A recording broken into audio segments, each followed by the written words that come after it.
एक पंडित जी थे, वो नहाने गए सवेरे सवेरे। पहले तालाबों में नहाते थे लोग, उनके यहाँ तालाब था।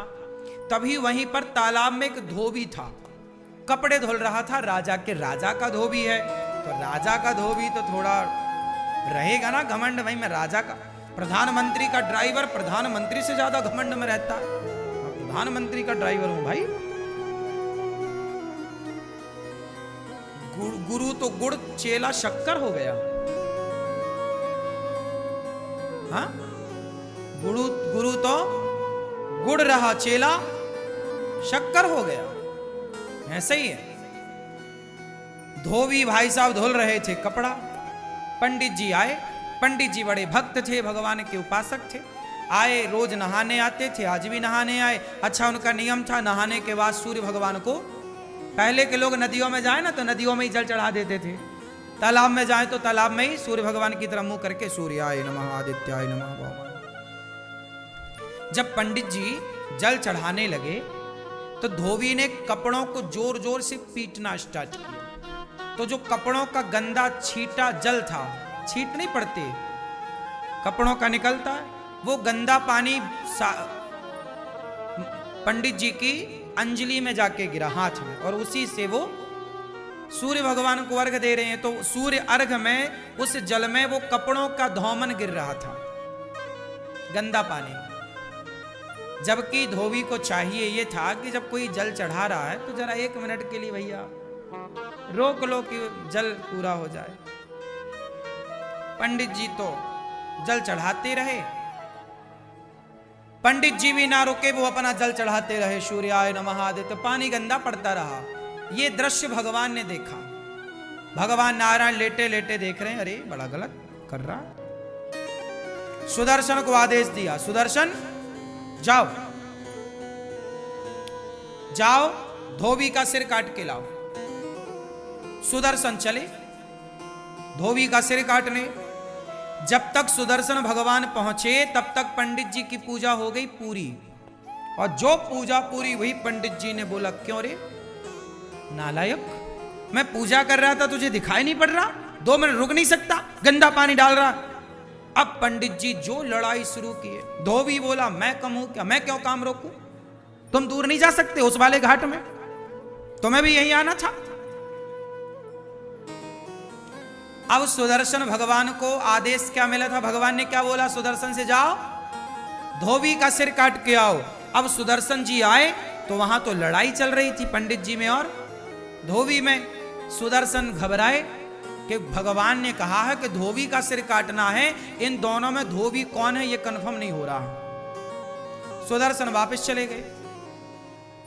भगवान ने पूछा, हो गया सिर काटने का काम? अरे प्रभु ये तो बताओ कि उन दोनों में धोबी कौन है? धोबी तुम्हें नहीं पता? अरे बोले दोनों वो लड़ रहे थे। अब दोनों जब लड़ रहे, दोनों का स्वभाव एक सा है तो कैसे पहचाना जाए? आप भी तो धोबी की तरह हो गए।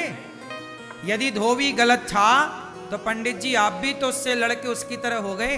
अब उसमें और आप में अंतर क्या रहा? तो सुदर्शन भगवान बोले, वहां तो 2 धोबी हैं, किसे काटना है बताओ? सुदर्शन भगवान से भगवान ने कहा, तुम वापस आप किसी को मत काटो। क्या मतलब हुआ इसका? क्या सीखा आपने इस कथा से? जब जवाब आप स्वयं देते हैं तो भगवान चुप हो जाते हैं कि जवाब तो आपने दे दिया। पंडित जी ने जवाब ना दिया होता उस धोबी को तो भगवान जवाब देते कि नहीं? इसलिए कोई आपको गाली दे, आपको अपमानित करे, आप तो सॉरी कान पकड़ लो, भैया आप सही हम गलत। आप जब आप जवाब नहीं देते तो ईश्वर जवाब देते हैं, और आप जवाब दे देते हैं तो भगवान ठंडे पड़ जाते, भैया तुम ही निपटो सुलझो, फिर हमें काहे, तुम कर लो। जब तुझसे ना सुलझे तेरे उलझे हुए धंधे, तब भगवान के इंसाफ पे छोड़ दे ए बंदे, वही तेरी मुश्किल आसान करेगा, जो तू ना कर सका वो भगवान करेगा। जो आपसे नहीं होता ना वही भगवान करते हैं। इसलिए जवाब मत दो। क्यों मेरी मां? जवाब ना देना चाहिए। मैं केवल सुना नहीं रहा हूं कथाएं, मैं इन सब पे अमल भी करता हूं, इसलिए तुरंत एक वीडियो बना के डाल देता हूं। सॉरी शक्तिमान, कोई भी बात हुई, हाँ, क्षमा बहुत बड़ा हथियार है ये क्षमा। जो तलवार नहीं काट सकती ना, वो क्षमा की तलवार काट देती है। क्यों जी, बात सही है। दुशासन ने द्रौपदी से क्षमा मांग ली होती, दुर्योधन ने द्रौपदी से क्षमा मांग ली होती कि मैंने तेरे कपड़े उतारे द्रौपदी, गलती हो गई, क्षमा। एक क्षमा मांग ली होती दुर्योधन ने, तो क्या महाभारत होता? बच जाते ना लाखों लोग कटने से। हाँ, ये जो क्षमा की तलवार है ना मेरी मां, ये लोहे की तलवार से ज्यादा शक्तिशाली है या नहीं? कितने लोग मानते हैं इस बात को कि ये सॉरी की तलवार, क्षमा की तलवार बहुत सारी तलवारों को उठने से रोक देती है। हाँ या ना? समझ लेना मेरी मां। इसलिए झगड़ा होगा ही नहीं यदि आप मेरी बात मानो तो।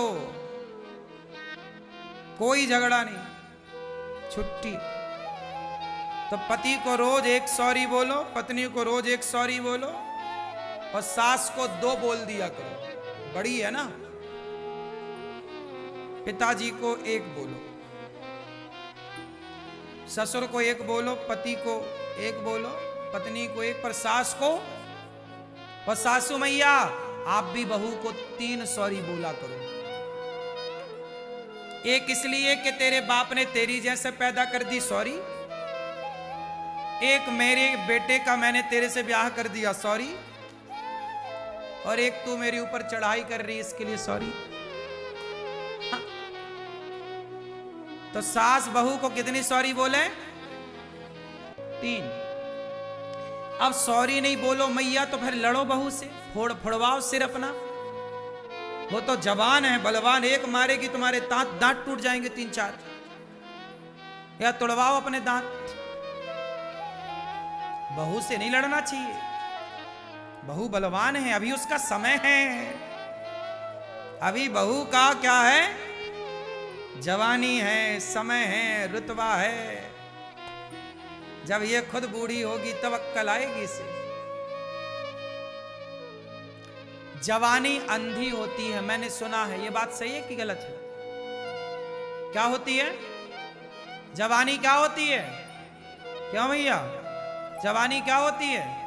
हाँ, इसलिए अंधी जवानी में उन्हें दिखता ही नहीं कि माँ भगवान होती है, पिता भगवान होता है। काश वो आंखों की पट्टी हटती तो माता पिता में भगवान नजर आते, फिर भला कोई जवान बच्चा, बहू या बेटा अपने बूढ़े माँ बाप का सम्मान क्यों ना करता, अपमान क्यों करता? अंधा है इसलिए तो बाप में भगवान नजर नहीं आया। जवानी है ना साहब, खून गर्म है, अंधी है। इसलिए सास को कहती है बुढ़िया ज्यादा बोल मत, क्योंकि ये बहू नहीं बोल रही है, ये उसका समय बोल रहा है। लेकिन समय अर्जुन का था कि वो महाभारत जीत गए, लेकिन वही अर्जुन का जब समय बिगड़ा तो जंगल के भीलों से हार गए थे। बोलो हाँ, अर्जुन किसको हराए? महाभारत में सबको हराए।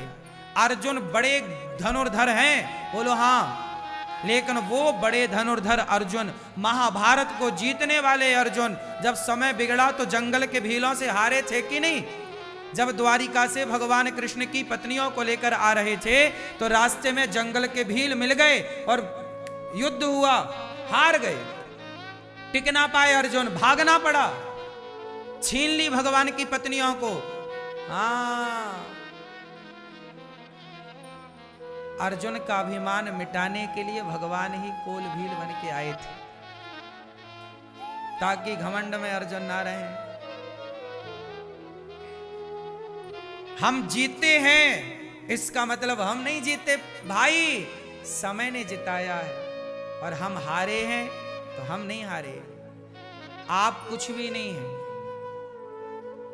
आप कुछ भी नहीं है, समय आपको सब कुछ बनाता है। समय अच्छा है तो लोग आपके पांव धोते हैं, पांव पे गिरते हैं, और समय बिगड़ जाए तो लोग लात मारते हैं। क्या आपका समय अच्छा है तो लोग आपकी तारीफ करते हैं। आप में कोई अवगुण है भी तो लोग उस अवगुण को नहीं देखते, क्योंकि आपका समय है। और जब समय बिगड़ता है तो लोग अच्छाई नहीं देखते, फिर केवल हाँ समय समय पर होता है, समय समय की बात। राम जन्म का दिन बड़ा, कृष्ण जन्म की रात।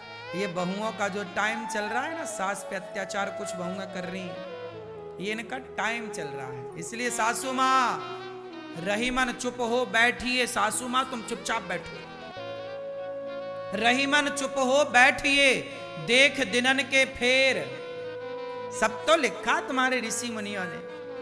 जब समय अनुकूल ना हो तो चुपचाप होके दुबक के बैठ जाओ। बहू बोलती रह, तेरा टाइम है रे बोल, तेरी आएगी तब तुझे, तब तक के लिए मैं चुप हूं।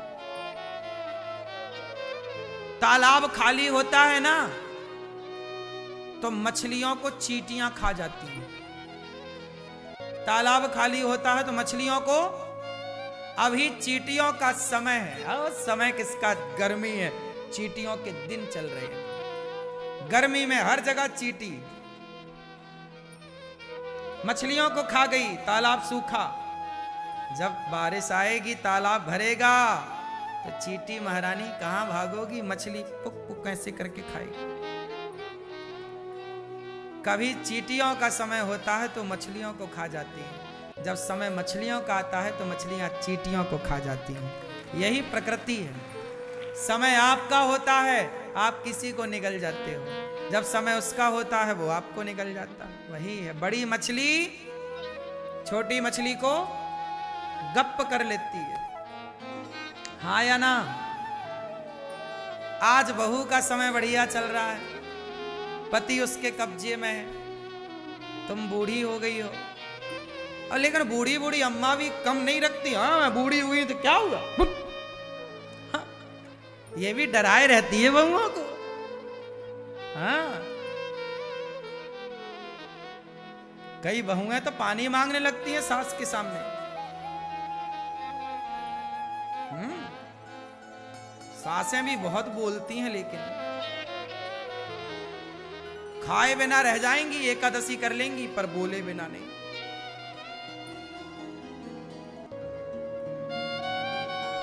इसलिए मैं सारी समस्याओं का एक समाधान दे रहा हूं। सास बोलेगी कितने सॉरी, बोलो मैया, और बहू बोलेगी कितने सॉरी, 2। मैया बहू है कहां है, 3 सॉरी बोलना, ये प्रपंच बिल्कुल ना पालना, कुछ ना बोलना, सॉरी बस, बहू सॉरी सॉरी सॉरी, गिन के 1 सॉरी 2 सॉरी 3 सॉरी। ये बहू तू संभाल अपना सॉरी। ये प्रपंच तुम यहीं बोल रही हो, बहू के सामने कितना बोलती होगी। चुप रहो बस, कुछ भी ना बोलो। कुछ भी ना बोलने के बड़े फायदे हैं।